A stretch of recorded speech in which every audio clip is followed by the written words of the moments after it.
3 কোটি নতুন বাড়ি তৈরির ঘোষণা মোদী সরকারের। তবে শুধুমাত্র নাম দিয়ে আপনি কিভাবে চেক করবেন অনলাইন থেকে যে আপনার নাম প্রধানমন্ত্রী আবাস যোজনা প্রকল্পে নথিভুক্ত রয়েছে কিনা বা আপনি এই প্রকল্পের সুবিধা পাবেন কিনা সেটি আপনারা শুধুমাত্র নাম দিয়ে অনলাইন থেকে কিভাবে চেক করবেন। সম্পূর্ণ অনলাইন পদ্ধতি জানতে এবং দেখতে অবশ্যই ভিডিওটি প্রথম থেকে শেষ পর্যন্ত দেখবেন এবং পরবর্তীতে এমনই গুরুত্বপূর্ণ ভিডিও দেখার জন্য চ্যানেলটি সাবস্ক্রাইব করে পাশের বেল আইকনটি অল করে রাখবেন। সাথে আমাদের হোয়াটসঅ্যাপ এবং টেলিগ্রাম চ্যানেলে ফলো করবেন। তো আপনি যদি শুধুমাত্র আপনার নাম দিয়ে প্রধানমন্ত্রী আবাস যোজনা প্রকল্পের নাম রয়েছে কিনা দেখতে চান তাহলে আপনারা কি করবেন, প্রথমত আপনারা চলে আসবেন যে আবাস যোজনা প্রকল্পের যে অফিসিয়ালি পোর্টাল এই পোর্টালে আসার পরে আপনারা এখানে কিন্তু অনেকগুলো অপশন দেখতে পাবেন। তো এই অপশনগুলোর মধ্যে থেকে এখানে আপনারা দেখতে পেয়ে যাবেন স্টেক হোল্ডার্স নামে একটি অপশন দেওয়া রয়েছে। তো আপনারা এখানে ক্লিক করবেন, তারপরে এর আন্ডারে আপনারা পেয়ে যাবেন IAY PMAYG বেনিফিশিয়ারি। তো আপনারা এখানে ক্লিক করবেন। তো এখানে ক্লিক করার পরেই কিন্তু আপনাদের সামনে নতুন আরো একটি পেজ চলে আসবে। তো এখানে আপনারা পেয়ে যাবেন অ্যাডভান্স সার্চ। তো আপনারা কি করবেন, আপনারা এই অ্যাডভান্স সার্চ অপশনের উপর ক্লিক করবেন। তো আপনারা যখনই এখানে ক্লিক করবেন তারপরেই কিন্তু আপনার সামনে এমন একটি পেজ চলে আসবে। তো এখানে আপনাকে প্রথমত স্টেট সিলেক্ট করতে হবে। এখান থেকে আপনার যে স্টেট হবে সেটি সিলেক্ট করে নেবেন। স্টেটের পর এখানে আপনাকে ডিস্ট্রিক্ট সিলেক্ট করতে হবে। আপনার যে ডিস্ট্রিক্ট সেটি আপনি এখান থেকে সিলেক্ট করবেন। ডিস্ট্রিক্ট সিলেক্ট করে নেওয়ার পরে এবার কিন্তু এখানে আপনাকে ব্লক সিলেক্ট করতে হবে। তবে এখানে আপনার যে ব্লক হবে সেটি আপনি সিলেক্ট করে নেবেন। এরপর এখান থেকে আপনি গ্রাম পঞ্চায়েত সিলেক্ট করবেন। গ্রাম পঞ্চায়েত সিলেক্ট করার পরে এবার এখানে বলা হচ্ছে স্কিম অর্থাৎ প্রকল্পের নাম। তো এখান থেকে আপনাকে সিলেক্ট করতে হবে প্রধানমন্ত্রী আবাস যোজনা গ্রামীণ। তো আপনারা এই প্রধানমন্ত্রী আবাস যোজনা গ্রামীণ এটি সিলেক্ট করবেন। এছাড়াও কিন্তু আপনারা আরো অনেক প্রকল্পের নাম এখানে দেখতে পেয়ে যাবেন। তো চাইলে আপনি সেগুলোও দেখতে পারবেন। তো এখানে জাস্ট আমি আপনাদেরকে যেহেতু দেখাবো যে আজকের ভিডিও প্রধানমন্ত্রী আবাস যোজনা প্রকল্পে আপনার নাম রয়েছে কিনা সেটি শুধুমাত্র নাম দিয়ে কিভাবে সার্চ করবেন। তো তার জন্য এখানে প্রধানমন্ত্রী আবাস যোজনা গ্রামীণ এটি সিলেক্ট করবেন। এরপরে এখান থেকে ফিনান্সিয়াল ইয়ার সিলেক্ট করতে হবে আপনাকে।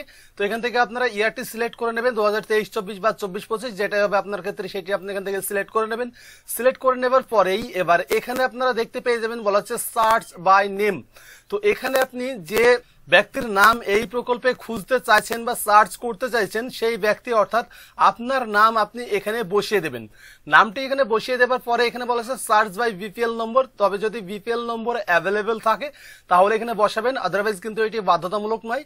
তারপরে এখানে বলা হচ্ছে বেনিফিশিয়ারির অ্যাকাউন্ট নম্বর। তো বেনিফিশিয়ারি বা যে ব্যক্তির নাম আপনি এখানে চেক করতে চাইছেন সেই ব্যক্তির যে অ্যাকাউন্ট নম্বর সেটি আপনারা এখানে ইনপুট করে দেবেন। এরপর এখানে বলা হচ্ছে সার্চ বাই স্যাংশন অর্ডার। তো এখানে এটি আপনাদের কাছে অ্যাভেলেবেল থাকবে না। তো তারপর এখানে বলা হচ্ছে search by father and husband name. তো এখানে বেনিফিশিয়ারির ফাদার এবং হাজবেন্ড নামটি আপনারা বসিয়ে দেবেন। তো এখানে আপনারা যখনই নাম বসিয়ে দেবেন তারপরে আপনারা এখানে সার্চ অপশনে ক্লিক করবেন।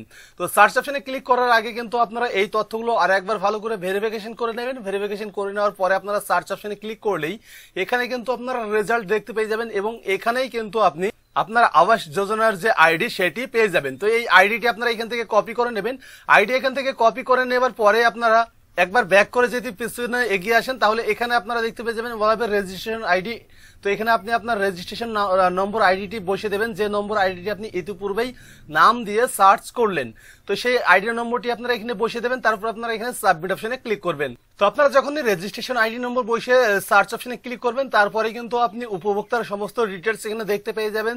যেমনটা উপভোক্তার যে অ্যাড্রেস সেটি আপনারা এখানে দেখতে পেয়ে যাবেন। তারপরে বেনিফিশিয়ারির যে নাম এবং রেজিস্ট্রেশন নম্বর সেটি আপনারা এখানে দেখতে পেয়ে যাবেন। এরপরে বেনিফিশিয়ারির যে পার্সোনাল ডিটেলস সেটি আপনারা এখানে দেখতে পেয়ে যাবেন। পার্সোনাল ডিটেলস এর পরে এবার ব্যাংক ডিটেলস সেটি আপনারা এখানে দেখতে পেয়ে যাবেন। তারপরে আপনারা এখানে দেখতে পেয়ে যাবেন স্যাংশন অ্যান্ড কমপ্লিট ডিটেলস, সেটিও কিন্তু আপনারা এখানে দেখতে পেয়ে যাবেন। এছাড়াও বেনিফিশিয়ারির ফটো বা ছবিও কিন্তু আপনারা এখানে দেখতে পেয়ে যাবেন। তো এই সমস্ত তথ্যগুলো কিন্তু আপনারা এখানে দেখতে পেয়ে যাবেন। এখান থেকে আপনি সমস্ত তথ্যগুলো ভেরিফিকেশনও করে নিতে পারবেন। তো আপনাদেরকে আজকের ভিডিওর মাধ্যমে দেখানোর মূল উদ্দেশ্য হচ্ছে যে না আপনারা শুধুমাত্র নাম দিয়ে কিন্তু খুব সহজেই আবাস যোজনা প্রকল্পের লিস্ট থেকে নাম সার্চ করে নিতে পারবেন। সেটি আপনারা এই অ্যাডভান্স সার্চ অপশনে গিয়ে এখান থেকে কিন্তু আপনারা খুব সহজেই নাম দিয়ে চেক করে নিতে পারবেন বা দেখে নিতে পারবেন যে আবাস প্রকল্পের লিস্টে আপনার নাম রয়েছে কি না। তো এই ছিল আজকের ভিডিও। তো ভিডিওটি কেমন লাগলো অবশ্যই কমেন্ট করে জানাবেন। যদি ভিডিওটি ভালো লাগে তো ভিডিও একটি লাইক করবেন, কমেন্ট করবেন, আপনার বন্ধুদের সাথে শেয়ার করবেন এবং পরবর্তীতে এমনই গুরুত্বপূর্ণ ভিডিও দেখার জন্য চ্যানেলটি অবশ্যই সাবস্ক্রাইব করে রাখবেন। পাশের বেল আইকনটি অল করে রাখবেন। সাথে আমাদের হোয়াটসঅ্যাপ এবং টেলিগ্রাম চ্যানেলে ফলো করবেন। হোয়াটসঅ্যাপ এবং টেলিগ্রাম চ্যানেল লিংক আপনারা ভিডিওর ডেসক্রিপশন বক্সে পেয়ে যাবেন। আজকের ভিডিও শুরু থেকে শেষ পর্যন্ত দেখার জন্য আপনাকে অসংখ্য ধন্যবাদ।